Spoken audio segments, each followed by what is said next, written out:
Hey, today we're going to be looking at instruments that behave like open or closed pipes, and we're going to look at help you to apply your knowledge of open and closed pipes to some different instruments. Some instruments, simple instruments you might have, and some actual instruments that you actually could make at home. Okay, so now what we want to do is we want to understand a little bit about take your knowledge of a pipe. Okay, just a simple pipe. This one's open at both ends, but I could easily close it by putting my hand on it. But if you stick it up to your ear, you'll hear a sound, because we're really not interested in the pipe. We're interested in the column of air which is allowed to resonate in that pipe. And the frequency of that resonance is based on the length of the pipe. Okay. Now, if you take the pipe and you put it up to your ear, the ambient noise in the room will allow the air to resonate, okay, but a certain frequency will be allowed to resonate in there. If you'll hear a certain pitch, and when you cover it up with your hand, you'll go from an open pipe to a closed pipe, and the wavelength which is allowed to resonate in an open pipe is half the wavelength of the sound. In a closed pipe, it would be a quarter of the wavelength. So when you go from an open pipe to a closed pipe, the pitch will drop by a factor of 2, and that's an octave. So you might recognize, oh, it's an octave jump when I go from open to closed. And you could do that with a piece of PVC pipe. You do that with a paper towel tube, but you'll notice that when you use a seashell. Okay. Now, I started with, let's talk a little bit about some of these. This is a tin whistle, or a penny whistle. This one's made out of a metal, and what we typically don't do is wait for the ambient noise to resonate. We want to actually excite the column of air, and the way we do that in a lot of instruments is what's called the thipple hole. Okay, the thipple, and what it does is the air will, when you blow in, the air will vibrate back and forth between out and in, out and in. That gives you the vibration, and then you adjust the length of the pipe by simply opening and closing holes. When they're all closed, that's the longest the pipe and the longest the wavelength, and that gives you the lowest frequency. Okay.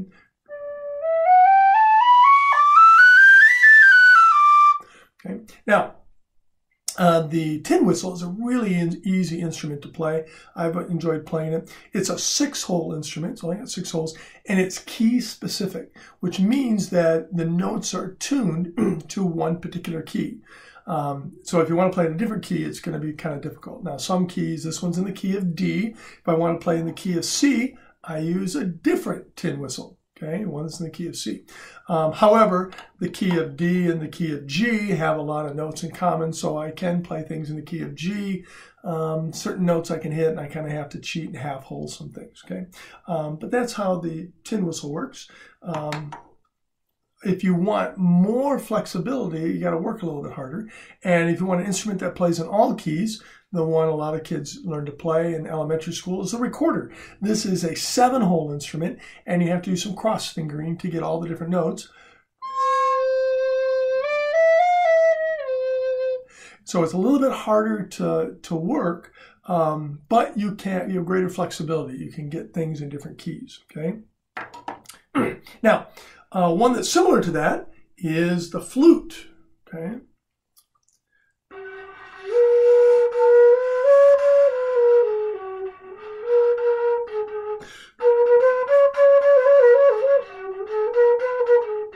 Now, this one is actually made out of PVC pipe. Okay, doesn't look like it because I painted it black, but this is just a rubber stopper here on the end, and this is a coupler, and I just drilled a hole in it. Okay, you can still see it's white part that I didn't paint, and then this is just a piece of PVC pipe, and what I did is I took the length.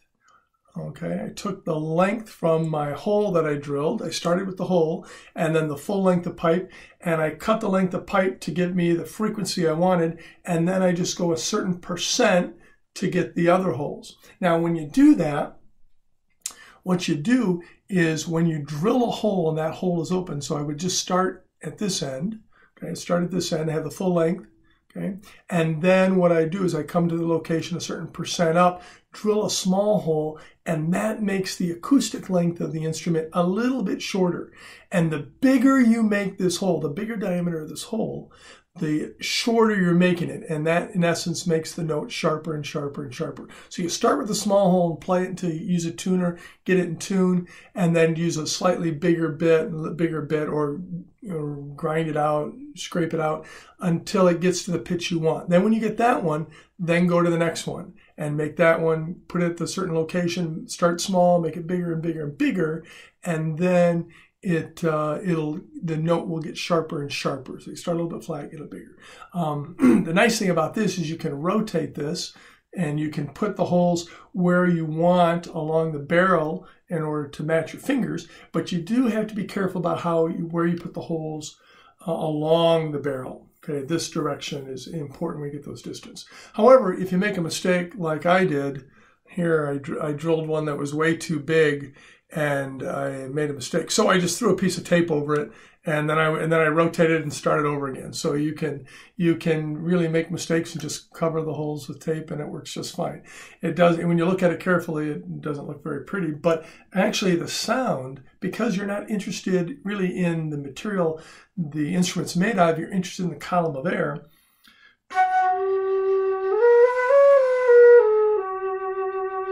It'll sound pretty good. Okay. Now, another one you can make, which is excited not by the blowing across the hole, but with kind of like a double reed. It's kind of like an oboe. Okay. So what I've got here is straw. Some of you may have made these. And what you do, and you kind of take your lips, you don't take your teeth, and what you do is you kind of press down and then blow, and it'll close and open and close and open and close and open. And then you can put some holes in the end at different locations, and then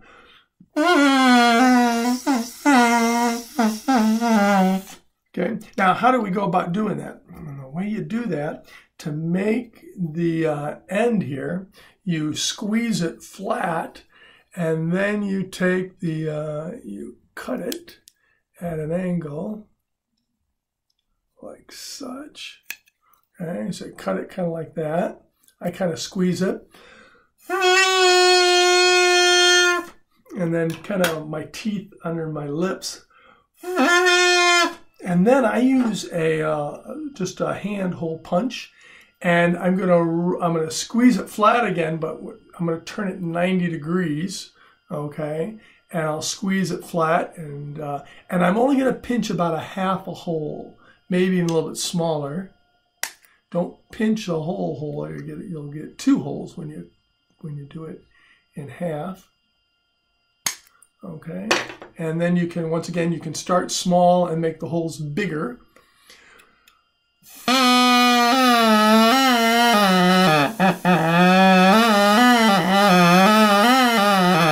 Great sound. And for those of you that are in quarantine right now and you're stuck in your house with your family will greatly appreciate if you play this for long periods of time, really random notes. They'll all just really appreciate it. Okay, so now another instrument you might like, now moving to the closed pipe, is a little pan flute made out of plastic pipe that you can get.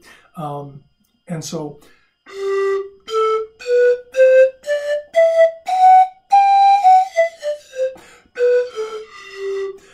you can spend a lot of money on bamboo and such, but just plastic pipe works really well. These have rubber stoppers to close it.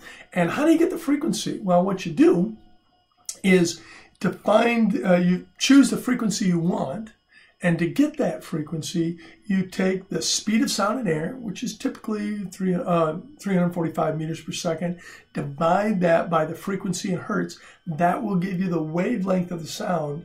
And then what you realize, hey, that's a closed pipe, so take the wavelength and divide by 4, and that'll give you the length of the pipe.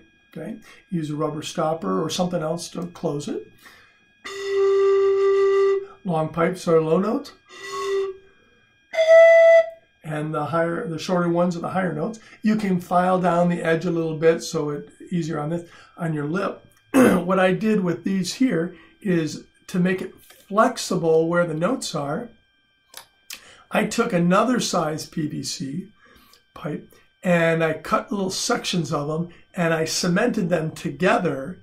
And then what I did is I took a bandsaw and I cut off just less than half of it. So these pipes actually wrap around just almost have a little more than half. So then you can clip these in and you can put them in any order you want. You can put them in the standard order, or if a song you want just is going to use a few notes, you want an easy one to go through there, you can put them in any order you want. So that's just a little clip you can do.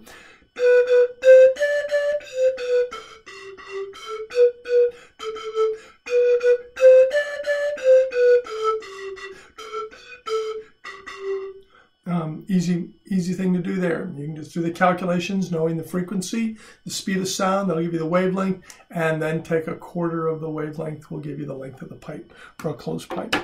Another instrument some of you might have, my kids got this when they were young, a little train whistle. How does that work? Well, that's just 4 closed pipes.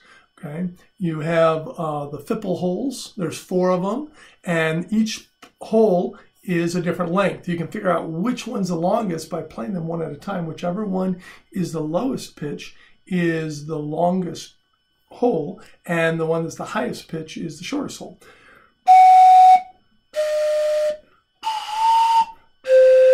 So that one there,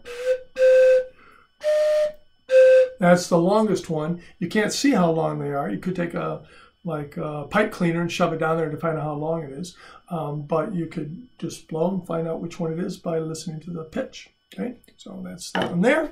But one of my favorite instruments is this here. You see them made with made famous by the Blue Man Group. And how do you make these? Well, once again, these are open pipes. They're open at both ends.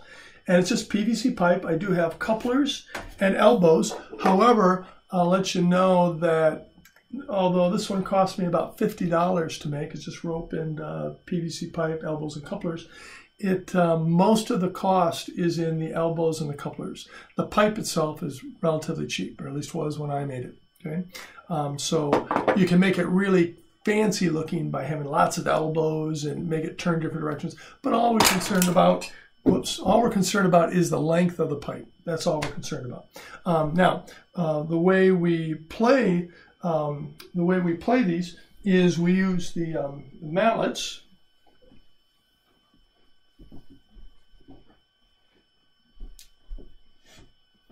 And the mallets are sitting right here. Silly me. Okay, so the mallets, what we play, you don't hit them like this. You need to hit right on top. And you don't hit and stop. You hit and you get off of it. Okay, and so the shorter pipes are the higher frequency.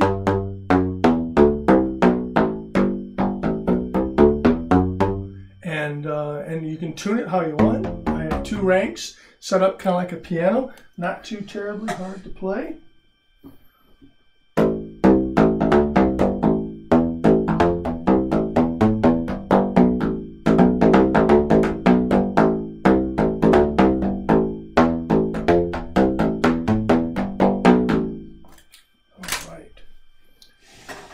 So those are some simple instruments you can make if you simply understand open and closed pipes. Just remember, if you know the frequency you want, you simply can take that frequency, take the speed of sound in air, divide by the frequency, that'll give you the wavelength. And if you want a closed pipe, you take a quarter of that wavelength. If you want an open pipe, you're going to take half that wavelength. And that'll tell you how long to make the pipe. So I hope that helps.